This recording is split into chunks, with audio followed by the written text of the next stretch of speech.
So let's begin by taking a couple of deep breaths. Breathe in and breathe out. Breathe in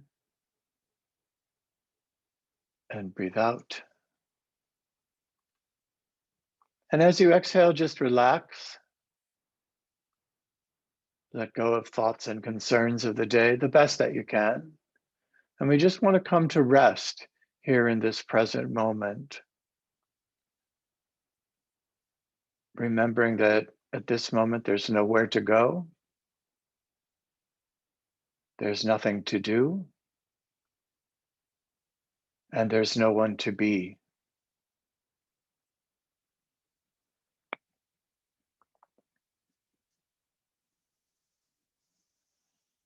And also here at the beginning, we can bring our attention to our state of mind, our mood, kind of the general feeling state.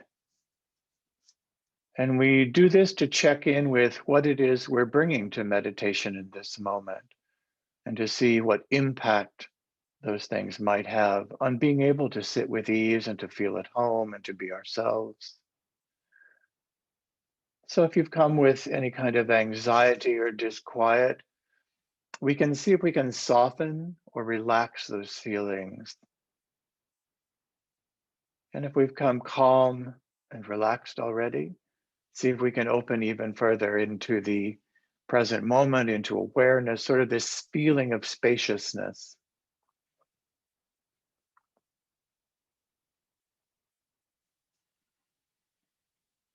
And then we can bring our awareness to our body sitting here and begin to notice sensations that arise from the body.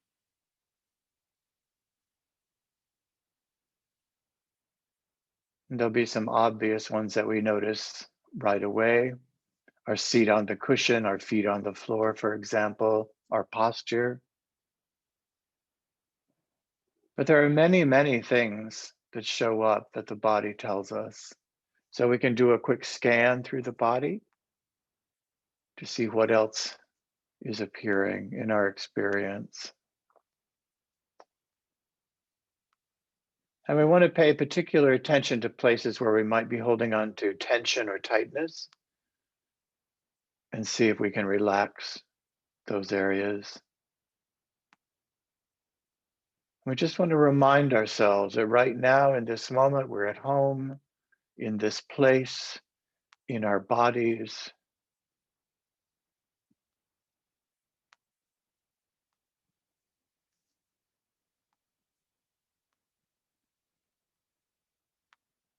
And then from this direct experience of being in the body, we can move our attention to the breath and to the breathing.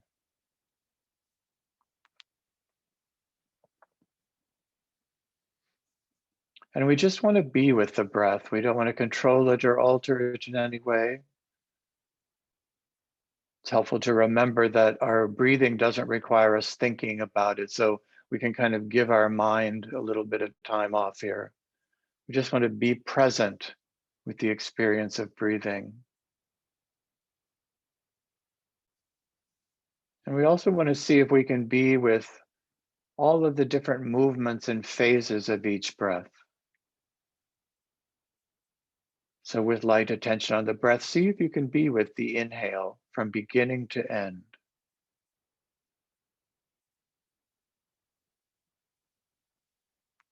And the exhale from beginning to end. And just one breath at a time. Meaning we don't have to anticipate the next breath. We don't have to linger with one that's already occurred. It's a reminder just to be here and now.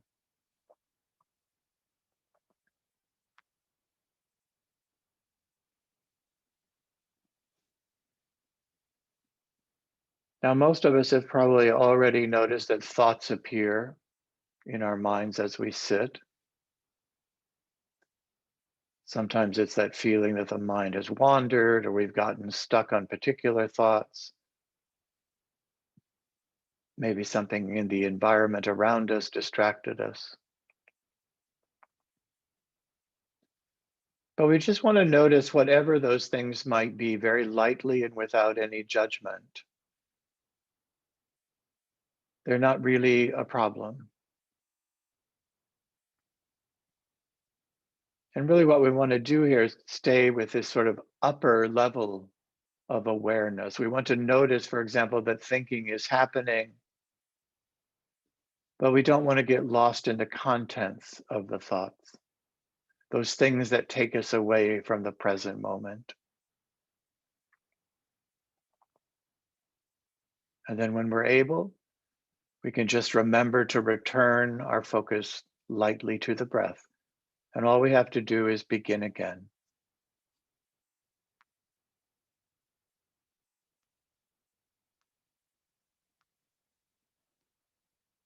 And this interplay that we notice with thoughts arising, coming and going, and then remembering to return can happen many times, even in a short meditation. And it's not a problem. As we often say, the gift here is really in knowing that we can return. We can always come back to the home base.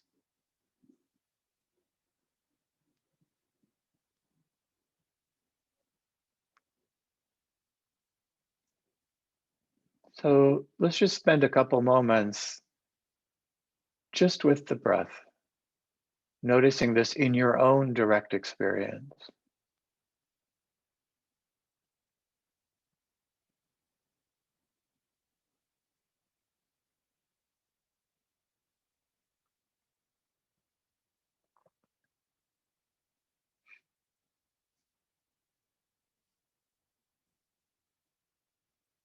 And this is really the basis for the mindfulness meditation. We put a light focus on an object of meditation, which in this case is the breath. Our awareness lets us know if we've lost connection with that. But then we just have to remember to return and begin again.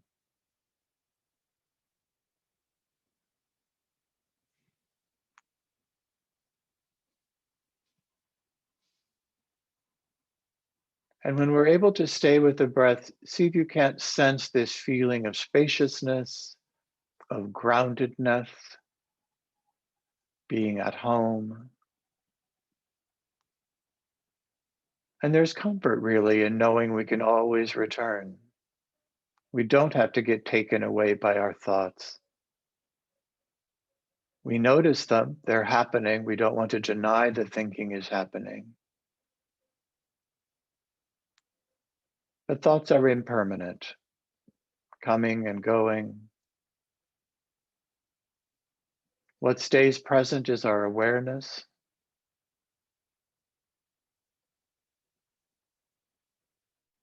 And in that, we can always just return and begin again.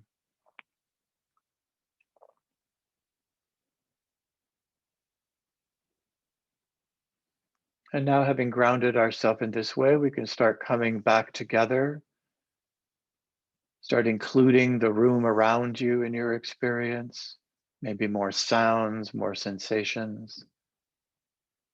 And then as we bring this meditation to a close, you might take a couple of breaths that have a little more energy. And then in your own time, you can open your eyes and we'll bring the meditation to a close.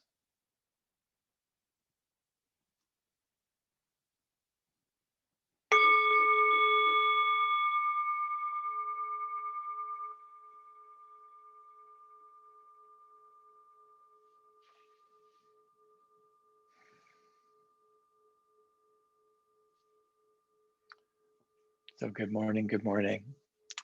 So today we're going to continue with our conversations around the 10 perfections in Buddhist teachings. And these are those natural heart qualities that we want to cultivate They're really kind of character aspects that we can really work with. And they're a good framework for remembering where we are in our development about these qualities. And they're kind of a measurement we can use to see how we're doing. Where can we spend more of our focus, for example, as we go through them? And I'll just list them again just to remind us of where we are in this list and how they all kind of start working together now that we've talked about quite a few. So there's generosity, virtue and ethical conduct, renunciation, wisdom, energy, patience that we talked about last week. Today we'll be talking about truth and truthfulness. And then it rounds out with determination, loving kindness, and equanimity. So let's talk a little bit about truth and truthfulness. This is kind of an important one and kind of a tricky one. It has a lot of aspects to it that we need to and can consider. And it seems that truth is talked about in lots of different ways by lots of different people. There's not really a consensus so much, but we'll see if we can get closer to what it might mean in this context. So we talk about truth as being facts in one way. We emphasize it in our language often. We qualify lots of things that we say by things like words like really and actually. The one that I hear constantly in the streets these days is literally. So that's us trying to speak as if things are really true. And in science, we have some specific guidelines about what truth might mean from research and inquiry like that, where we're testing the validity of a hypothesis to arrive at conclusions or outcomes that are accepted as true. And they're accepted this way because there are few errors in it. It doesn't contradict itself, for example, those kinds of ideas. It's not based on faulty premises or falsehoods, no deception. And then, of course, there's the immovable feast of truth in politics and religion, which we're all living through these days. So there's a whole nother place that we can look at. What do we mean by truth? So in all of those instances, and this happened when we talked about patience last week, we're talking usually about external things, truth in relationship to external thoughts and ideas, people, circumstances. Things out there are true. We're making kind of a judgment about that. But that's not quite a complete picture, I don't think, because they're all open to interpretation. The methods can give us good information, but really the important thing that we can work on each inside ourselves is our inner world. What's our inner experience as we navigate the truth of the complexities of life? And as we did with patience last time, it's important to come in closer, to come inside and really pay attention to what that means. And just as we often might say about love, if we're not able to love ourselves, how are we going to love somebody else? The same is true with this idea of truth. If we're not honest and truthful with ourselves, how can we begin to be honest and truthful with others? Or even how can we, I guess, expect the truth from others if we don't even recognize it so often or clearly in ourselves? So I think it's really a rich place to look for investigation and to really come to some ideas around this for ourselves. So an important part of this is finding some harmony between who we really are, what we think truth is really, and then how do we show those things in our actions, particularly what we say and what we do. I think is the place where even if we're not using words, our actions might say a lot, but we can look in those two areas for some clarity about this. So let's look at a couple places or some places where we run into problems with being honest with ourselves.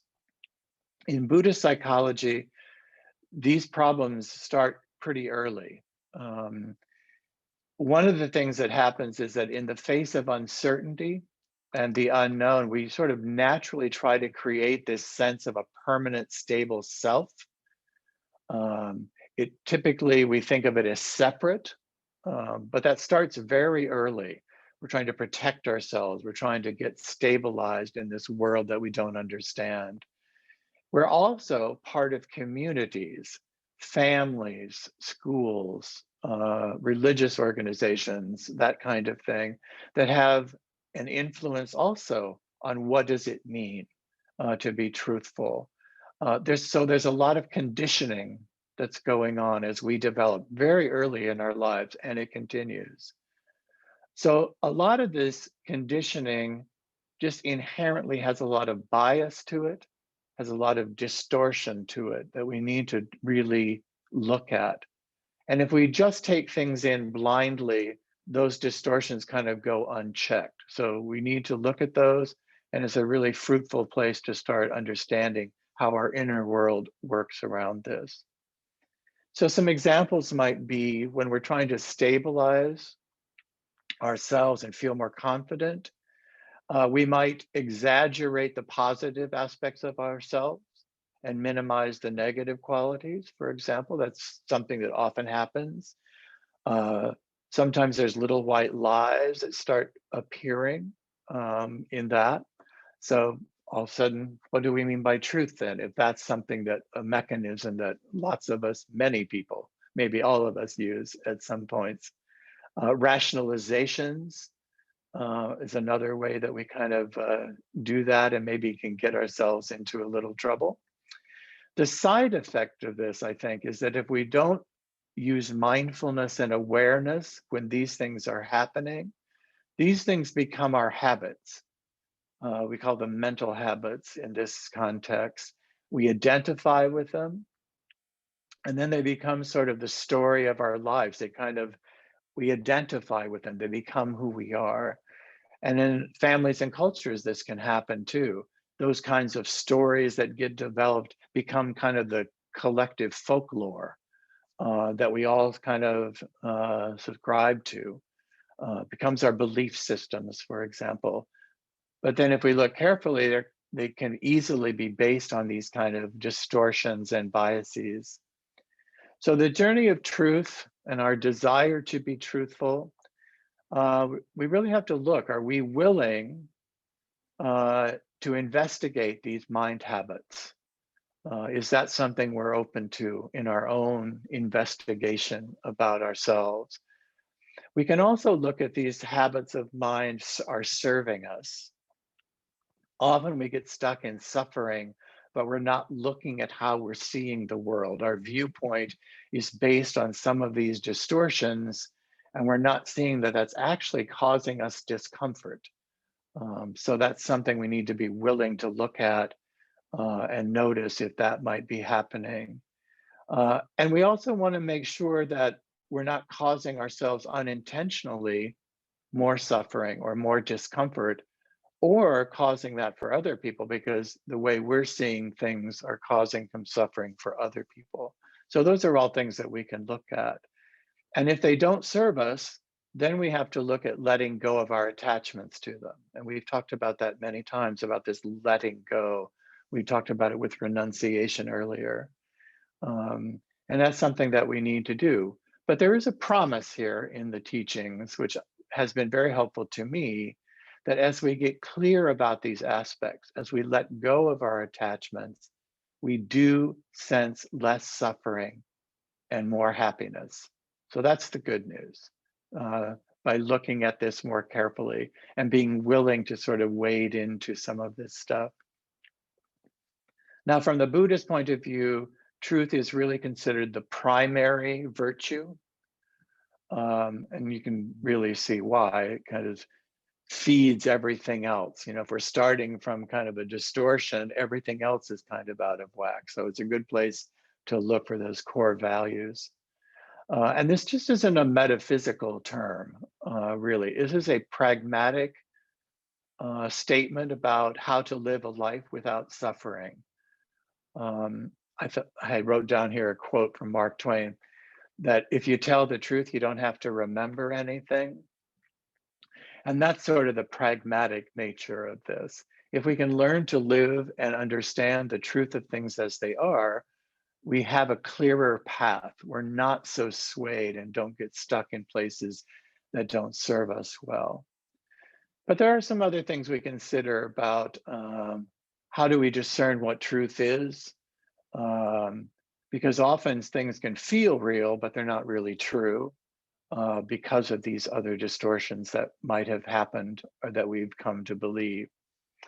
So, one is it really true what I'm saying? Is what I'm espousing to someone really true? And really look at that inside. Um, is it free of deception? These are things like, is it honest? We don't want it to be fraudulent or misleading, those kinds of things. Is it accurate? That's another sort of dimension of this. And can we really look clearly if we are saying one thing, but the real truth or the motivation is hidden underneath that is really quite different?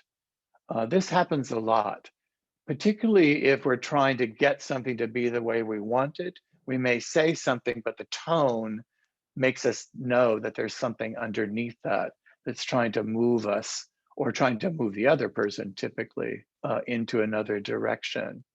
And so we can look at our intention behind, even if what we are saying does have truth to it, are we using that in a way with some other intention? Of course, we need to look at, is it beneficial, this truth that I am saying? What's the motivation behind it? Is it skillful, non-harming? Um, we just don't want to, if what we're saying is true, but it might cause harm, we have to think again about, is this the right thing to say? Should we even say it? So that's something to look at as we move through this. Is it a statement that can be heard and understood? This is a particular one that I find interesting because it kind of means, am I willing to stick around if there's not clarity, that I can explain it farther, that I can really say what I mean if someone is confused, that kind of thing. In business, we would talk about this as knowing your audience. Um, you speak differently to a child than you do to adult. Well, most of the time, unless we're talking down to adults. But knowing the difference, like, why would I speak this or not speak this in that way? Another thing, is it timely? Is this the right time to say this thing that I need to say that is the truth? Look at the situation and see. Uh, Not everything that is true should be said, regardless of when. There's a time to say these things. And there's many flavors to this too that we can look at. What if you're not saying something that should be said in the moment because it makes you uncomfortable? So sometimes we need to be speaking, but we don't because we're uncomfortable. And the opposite is true. Sometimes we blurt something out, even though we know it might cause harm. We can check that we don't need to do that. So those are the colors of that a little bit. Another thing is the right place to say something. This happens so often in our culture, and I'm not really quite sure why. I think it has to do with power, but we'll have a conversation about it.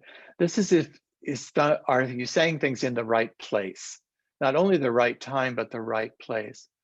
Often things that are truth but have a personal nature, like between two people, if they are spoken in a crowd, or a social event, that can be really harmful because it's a private matter, but it's being spoken in a public forum. So that kind of thing, the domain is also an important thing to think about when you're speaking. Now, we talk about this in my early experience, because I was raised in a culture that was very shaming and shunning. This happened all the time. It's sort of like trying to embarrass someone to do something differently, that kind of thing. Now, the statement may have some truth to it, but what's the motive behind it? And why would I do it in that situation where I can almost know it's going to cause harm or discomfort? You also see this in today's politics, of course, or online bullying, trolling, all those kinds of things are examples of that. So if a statement that we need to say or is the truth that needs to be spoken, if it fails to meet any of these criteria, is it really fully contextualized to be the truth? You have to look at all these motives and these things that kind of flow around this. It may be the truth, but if I'm using it as a weapon, it's probably not so helpful. And then just a few more things about harmful truthfulness, where it's weaponized. Abusive speech is an example of that. It's counterproductive because we're not trying to communicate or share with other people at that point. Frivolous speech. Now, sometimes this is fine. This is like cocktail chatter, I guess I would call it. But when it dominates social interaction and just sort of fills dead air and has no meaning, that has a deleterious effect on things. And it's often a way to avoid communication about things that have deeper value and deeper meaning. Gossip is another thing.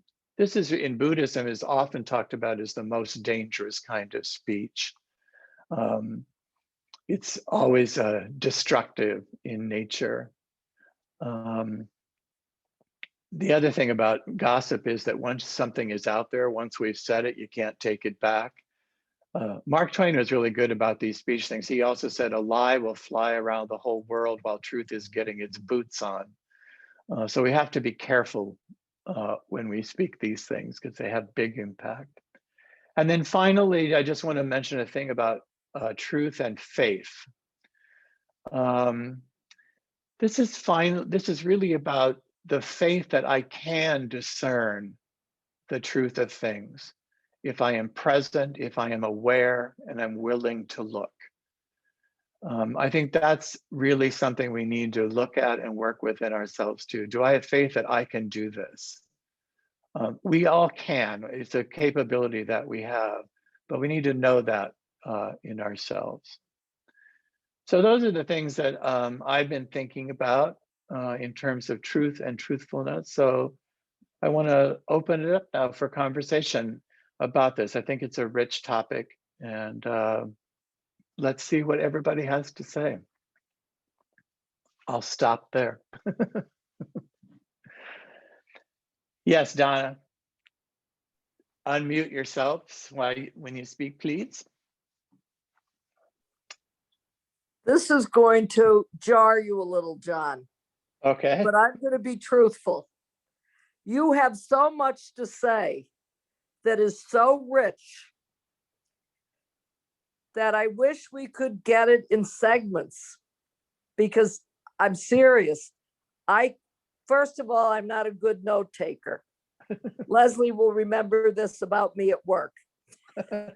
We'd sit around the table and everybody would have their pads but me.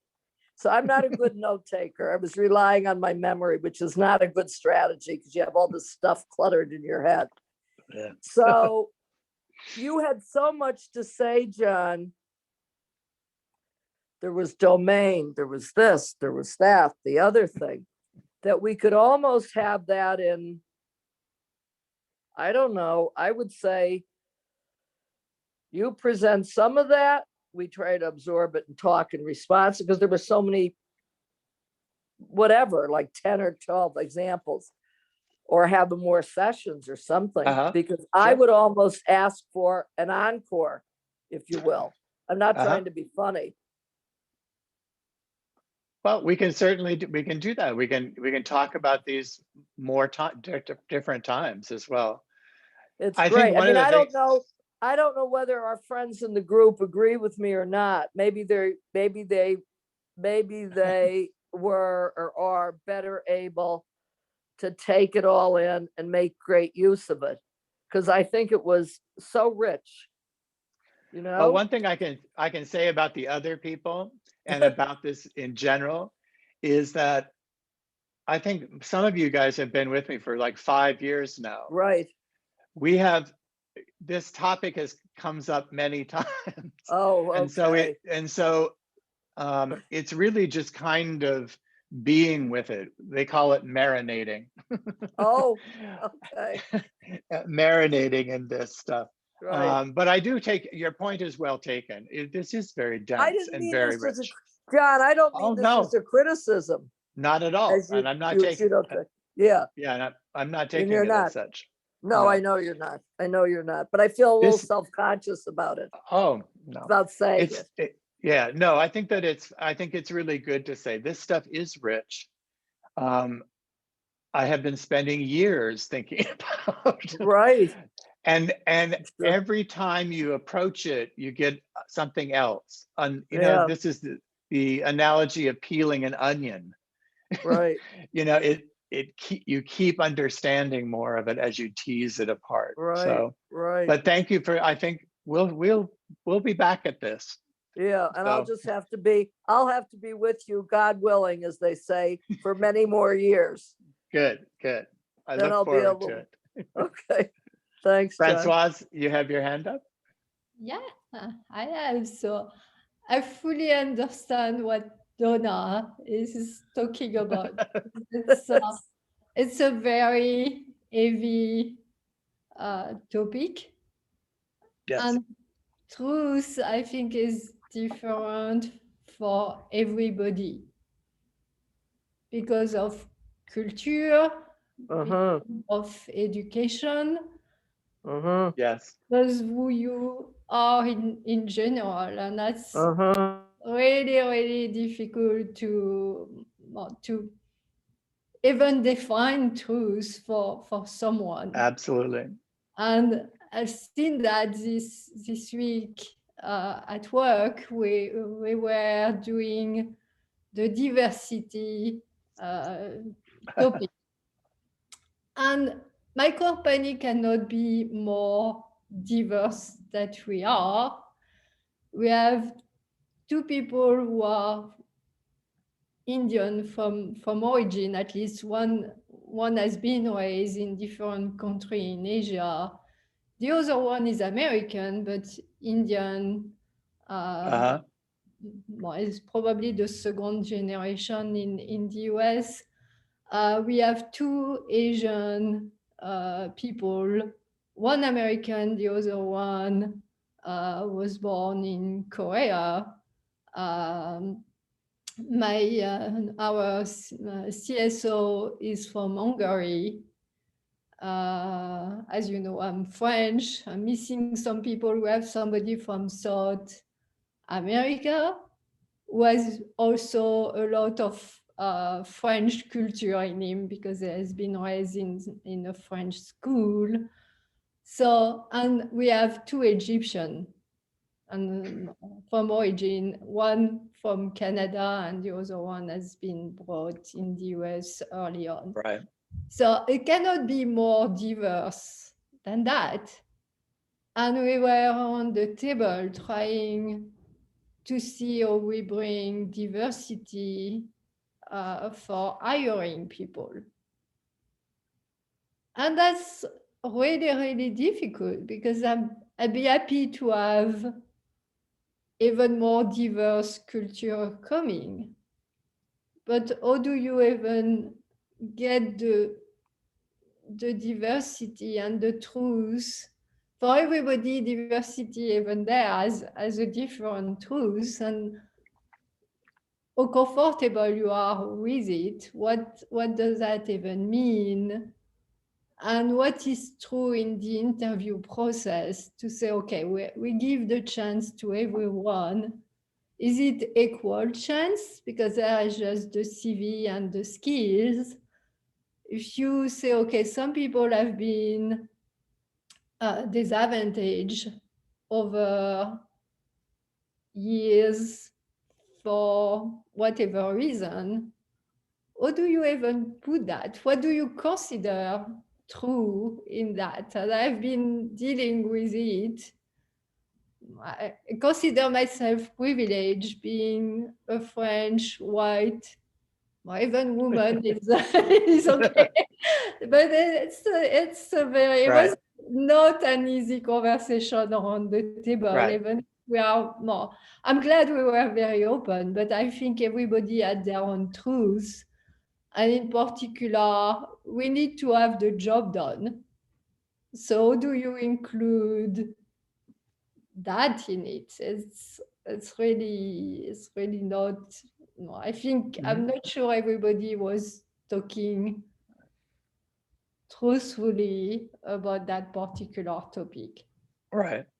Yeah. Well, I think for sure in the workplace, you have to understand the context in which you're asking the question about truth. So diversity is certainly a big topic, but to what end is one of those things. You know, are we looking for skill sets, different skill sets? That's a diversity level as well.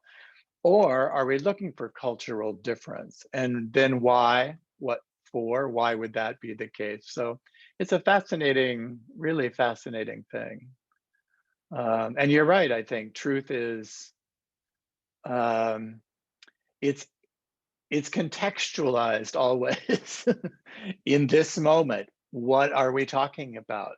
And you know, what's underneath it and those kinds of things. So it's tricky.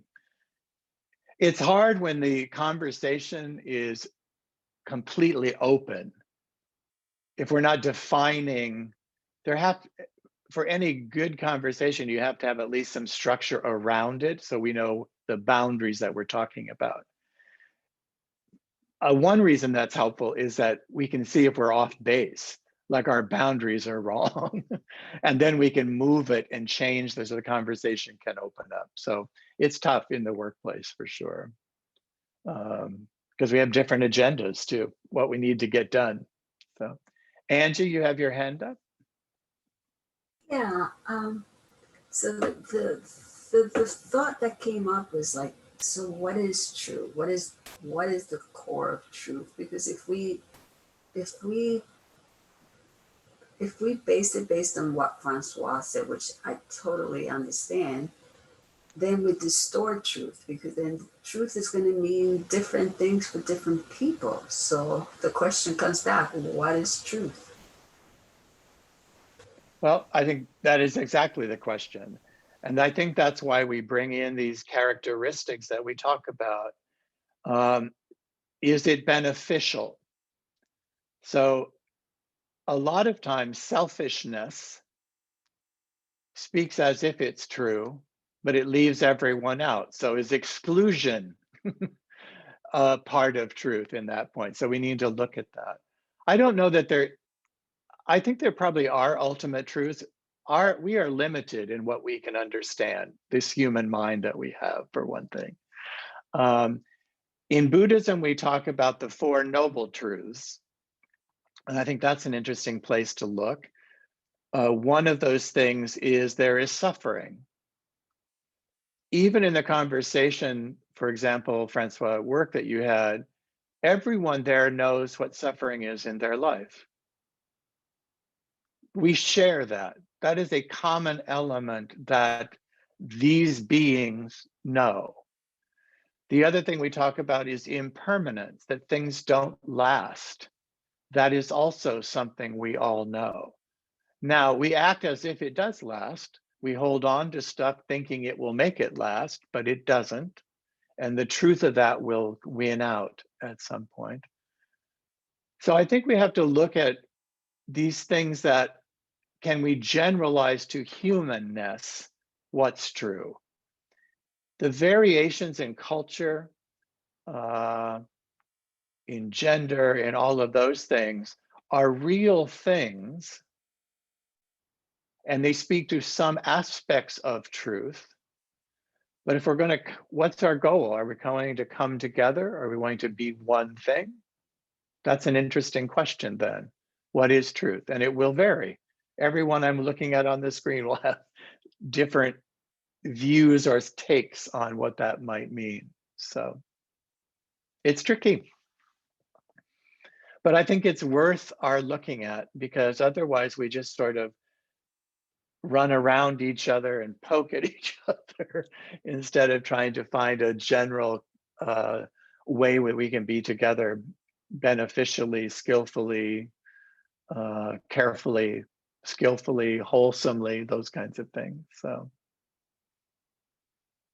as you can see, I don't have an answer for what is truth. Who does? But I think it's really worth talking about. Yeah, Francois? Let me unmute myself.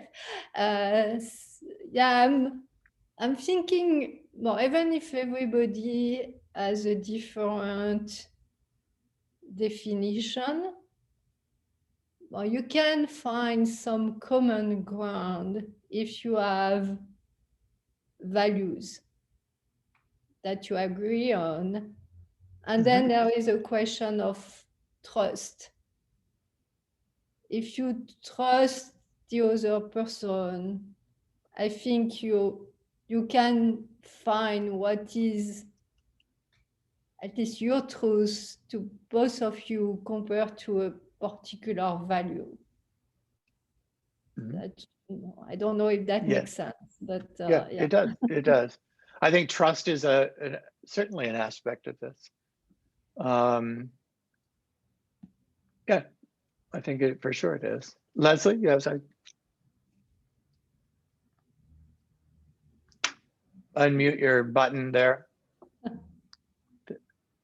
Nope. Okay, good, good.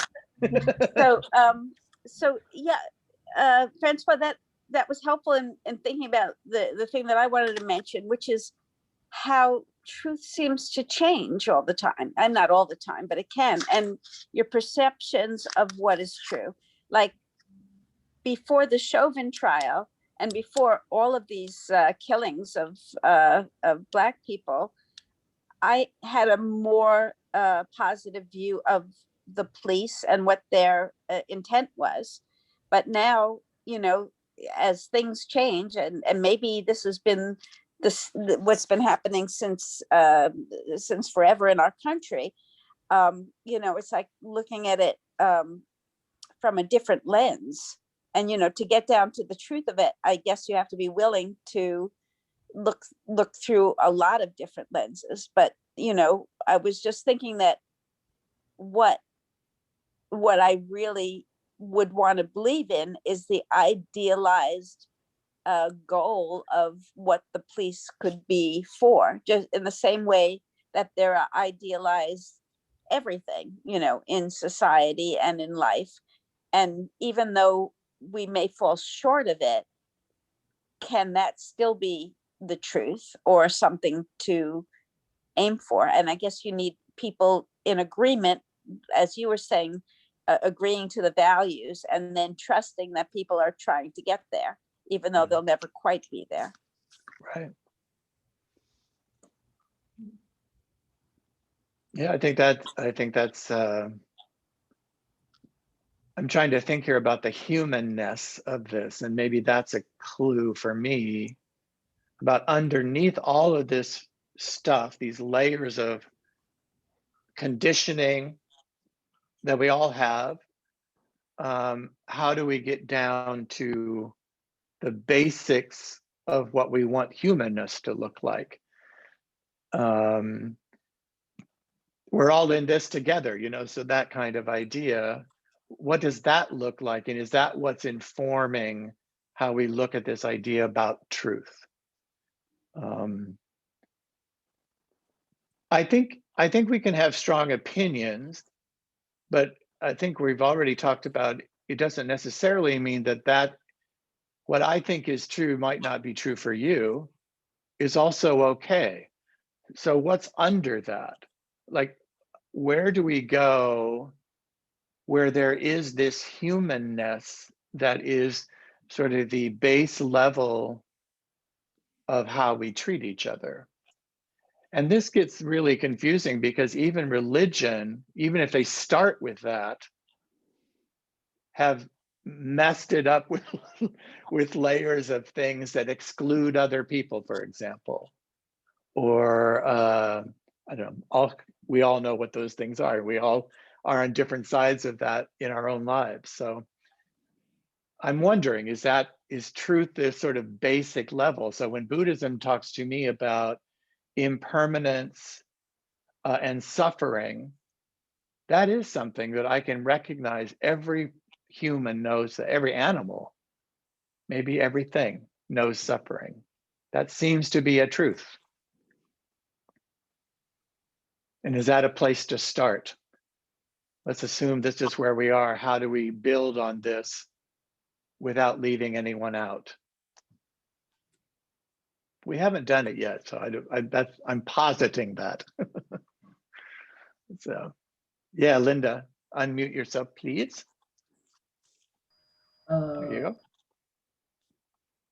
Nope, one more time. There you go. Okay, hopefully I'll be able, my computer won't cut out again. It's only done it 3 times. So I think this, I just read an Oscar Wilde quote, and the truth is really, really pure, and I forgot the ending of it. I actually copied it and I was going to put it into chat, but I can't post it into chat, So I'm probably forgetting it because it's so simple and perhaps so true. But I think that for me, anyway, there can't possibly be truth in a world of duality.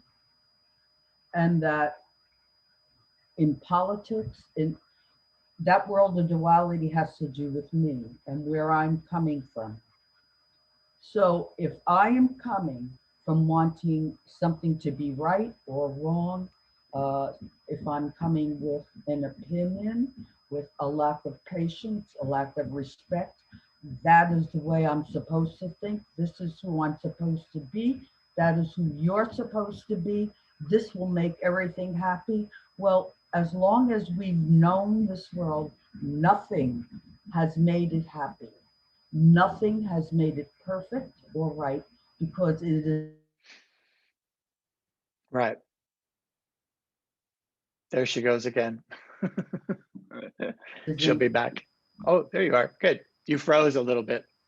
Can you hear me? Yep. Okay, because my picture is frozen. So I'll keep talking because I can hear you. Good. Okay. I posted your quote in the chat, by the way. I'm sorry? I posted your quote in the chat. I don't know if everybody can Oh, see you it. saw it. Okay. Yeah. I saw that. Oscar Wilde, humor is always good.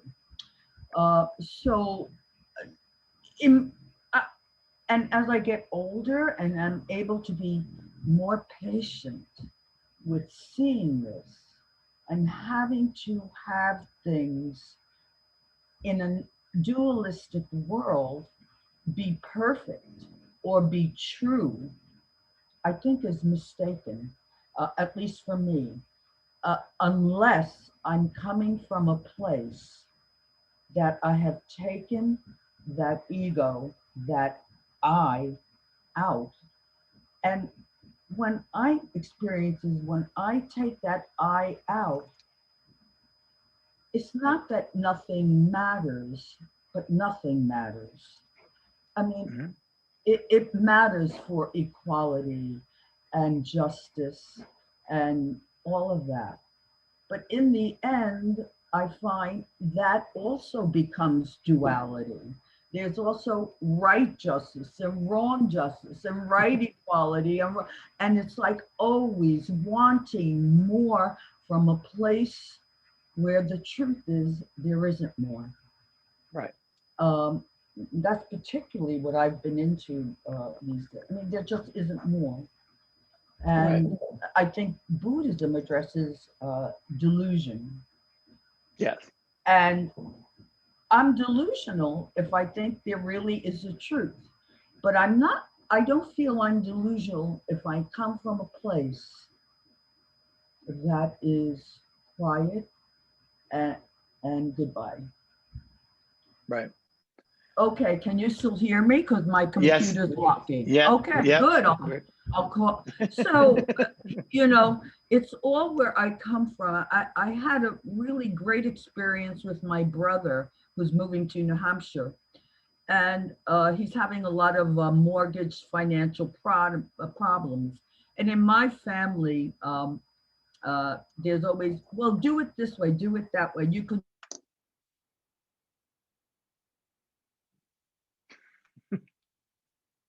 There she goes. Maybe she'll come back alive. One thing that Linda brought up that I think is interesting from the Buddhist perspective is this idea of separateness and delusion. Buddhism considers this idea that we are separate one from the other and distinct. It appears that way, but we are all one thing. That is the main delusion that causes suffering. And so that sort of goes back to this idea of, and she's talking about duality in that way, that there's me and other. If we knew and understood more about the fact that, no, we're all in this together in a very ultimate way. There is only this life that's happening and unfolding. We all are different aspects of it. The image they will use is we are waves on top of an ocean, but we all return to the ocean. It's all the same thing. And that's an interesting thing, I think. We have to kind of come back to that. If I believe I am separate from you and what you're doing is wrong, well, then all of a sudden there have to be two truths because you have yours and I have mine. Well, that can't be what we're talking about when we're trying to get at this idea of truth, I guess. So how do we get to this base level that we're all in this together? It's the humanness. And Francois, you brought that up earlier from, we can all sort of feel this agreement. I think it's a felt sense more than anything. We can know that, except that we diverge so quickly into our own stuff that it's a little hard to keep coming back together. We don't do that very well. We're not successful at that so often. So, and then I want to say one more thing about that is, so then what we can do individually is work on our understanding of this. How do I be in the world to do it differently? Where can I be more inclusive? Where can I feel myself as part of all of it and be there as fully as I can? That's one thing I can do. I can't change how somebody else sees it, but I can practice this to get at it more deeply myself. So I'll put that out there. Any thoughts on that? Yeah, Francois. Yeah, I think it's interesting what you're talking about, because we usually see our own perspective and we don't realize necessarily that somebody else has a very different experience. Mm-hmm. No, I have a lot of my friends who are from India, and I'm very comfortable with all of them. We talk about a lot of different things, and by doing that, I've seen how different their perspective sometimes is. It's not right or wrong. They just see the world differently than I do. And well, with everything that's happened this year, we had conversation about racism. And it's not something I have experienced directly. So for them, they are more subject to it. So listening to their experience gave me a different perspective that I will probably never know. I mean, I cannot put myself in their shoes. Right. But it was surprising to me hearing their own experience or what they do consider as racism.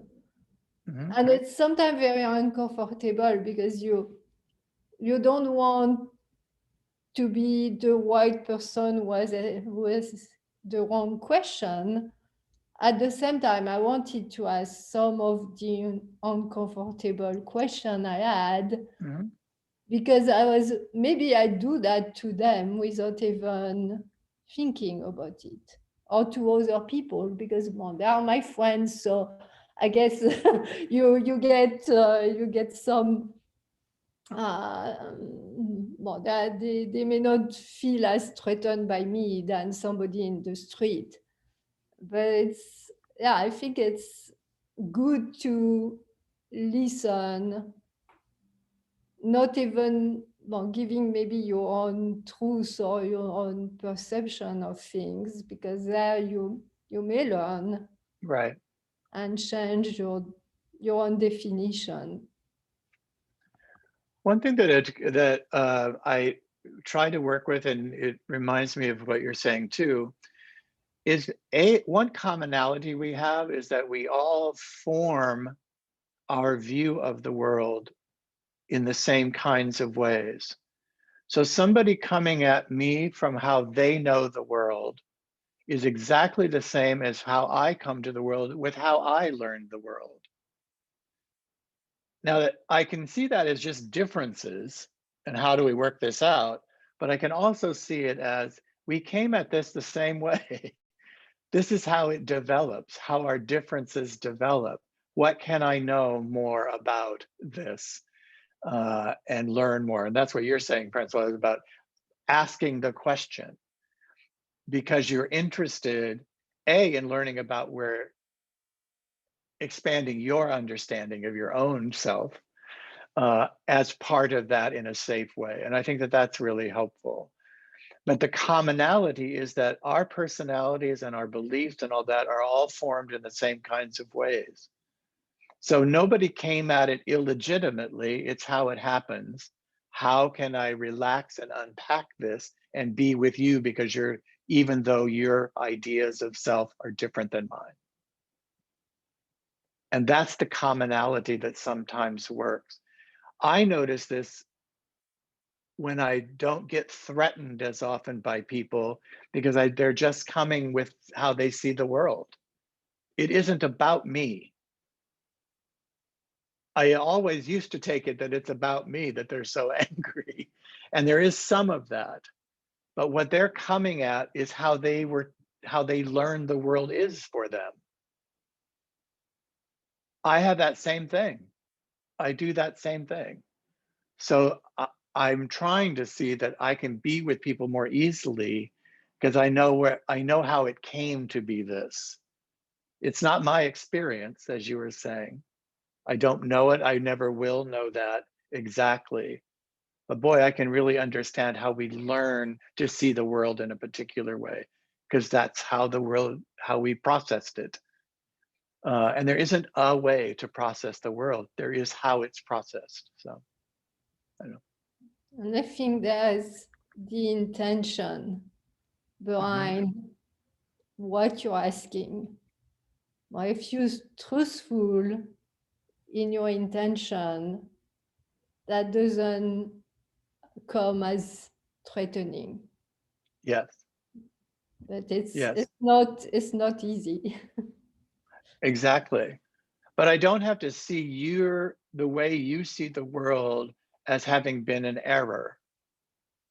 That's where I get into fight in my mind. I get into fights with people because I'm seeing the way that you see the world as an error because it's not like mine. But that's not what happened. What happened is the world presented itself. I learned it this way. I made conclusions. I was taught, I conditioned all that. So was everybody else. Let me know more about that. And that's the question you were asking. Let me know more about that. Just so I can be with you more easily or understand more. Your experience will never be the same as someone else's, but we can share experience, I guess is my thought about that. Yeah, Leslie? Yeah, so two things. One, I have a real hard time with people who have decided not to get the vaccination because it affects everybody else. So while I might be interested in how they came to that belief, as far as I'm aware, it doesn't have much validity and it hurts other people. So I have that is difficult. And also I might know about people's political views and how they got developed and how, and I was reading that maybe 30%, 34% of people prefer autocratic governments because it's their personality. That would be what they feel most secure and happy with. But I would prefer that they enjoyed that somewhere else, not in the United States. So Really? I don't necessarily want them not to live, but that they could possibly practice it elsewhere. But with vaccinations, it's a worldwide situation, right? Mhm. So there's no place to go to curb what I would call is a misguided belief system and maybe political. That's all. I'm not so comfortable being accepting of the fact Right, that I know right. where they got that from. Well, I think that we can become, this is that same thing, at least in my mind, about that we come at things just from different perspectives. How can I be with somebody with a different perspective? That doesn't mean I don't take action and do the things that I think. I asked you in the beginning about posting on Facebook about your vaccine. I think that's what we can do. I don't know that we have to. I'm working with this because I have a little bit of the same struggle you're talking about. This is about not vilifying the other who came at it legitimately because of their own way of seeing the world.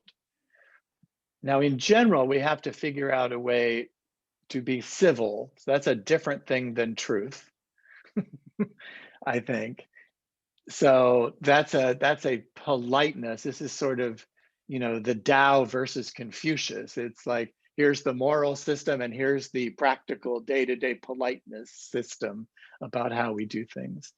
So that's one challenge that sometimes I can use that to get around this. So I don't have to be angry about it or frustrated about it. And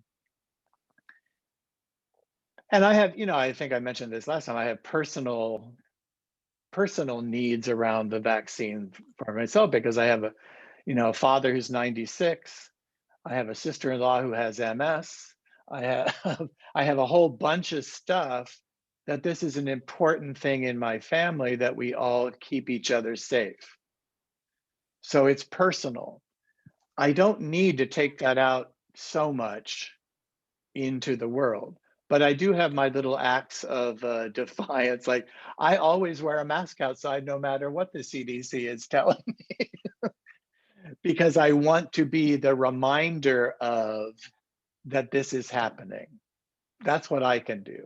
And that makes me feel that I am speaking for where I'm coming from.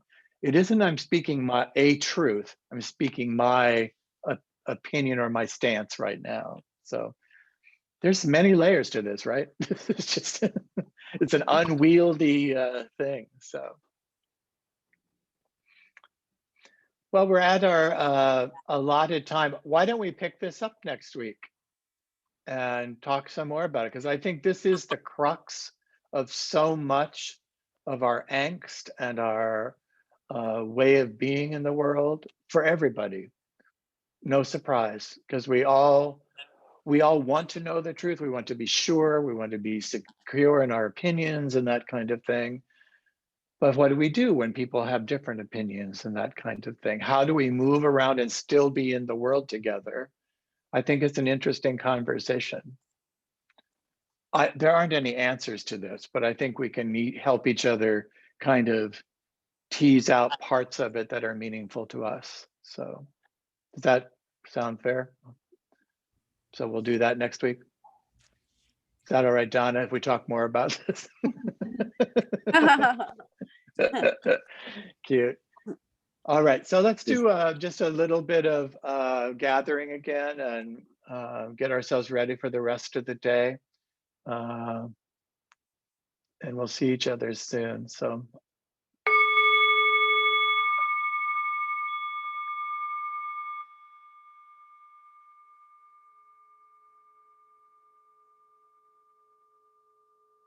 And again, let's just take a couple of breaths just to get back to that grounded feeling. Hopefully that sense of ease and being at home. Even amidst the complexities of our world and our experience, it is possible to take a moment to pause, to find a place of rest. And this is a place that we all want to find, where there's a calm in the storm, that kind of thing. And the breath is a good anchor for that. Sometimes it's just as easy as remembering to breathe.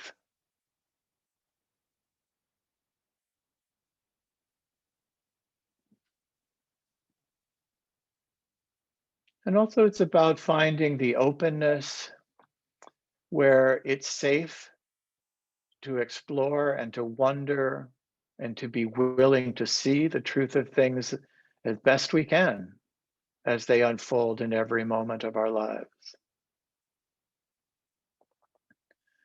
And knowing that that's happening for everybody. Everybody would like to find that place of peace, that place of calm. It's just kind of messy finding out how to be there.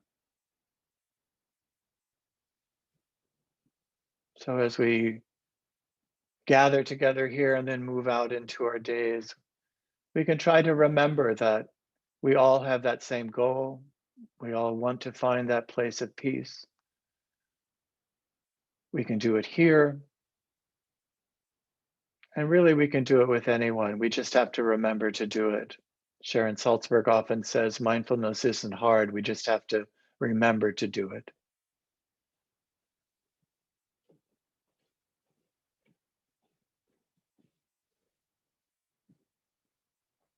So thank you very much for sharing this time with me.